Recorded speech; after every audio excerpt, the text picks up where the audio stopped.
రాష్ట్ర ప్రజలకు దీపావళి శుభాకాంక్షలు తెలిపారు మాజీ మంత్రి బీఆర్ఎస్ ఎమ్మెల్యే హరీష్ రావు. హైదరాబాద్ అంటేనే మత సామరస్యానికి ప్రతీక అన్నారు.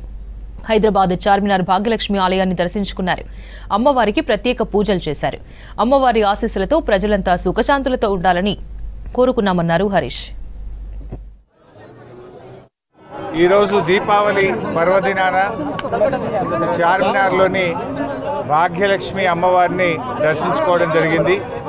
రాష్ట్ర ప్రజలందరికీ కూడా దీపావళి పండుగ శుభాకాంక్షలు తెలియజేస్తూ ఉన్నాం. ఆ అమ్మవారి దయతోని రాష్ట్ర ప్రజలందరూ కూడా సుఖ సంతోషాలతో ఆయురారోగ్యాలతో ఉండాలని, ఆ అమ్మవారు మనందరినీ చల్లగా దీవించాలని ప్రార్థించడం జరిగింది. ముఖ్యంగా హైదరాబాద్ అంటేనే ఒకప్పుడు మత సామరస్యానికి ప్రతీకగా మన హైదరాబాద్ ఉండేది.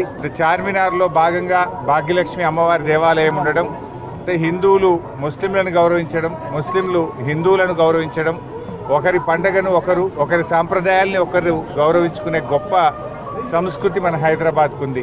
హైదరాబాద్ నగరం ఇంకా వెలిసిల్లాలని, ఇంకా అభివృద్ధి పథంలో ప్రయాణించాలని అమ్మవారిని ప్రార్థించడం జరిగింది. అయితే ఈరోజు రాష్ట్రంలో మనం చూస్తూ ఉన్నాం, ఈ మధ్యకాలంలో అమ్మవారిని కూడా మేము ప్రార్థిస్తాం. రాష్ట్రంలో ఇంకా శాంతి భద్రతలు నెలకొల్పాలి, రాష్ట్రంలో ఇంకా మంచి అభివృద్ధిలో ముందుకు సాగాలి అని చెప్పి అమ్మవారిని కూడా ప్రార్థిస్తూ ఉన్నాం. ఎంతో పురాతన చరిత్ర కలిగినటువంటి భాగ్యలక్ష్మి అమ్మవారిని ఈరోజు దర్శించుకోవడం చాలా సంతోషంగా ఉంది.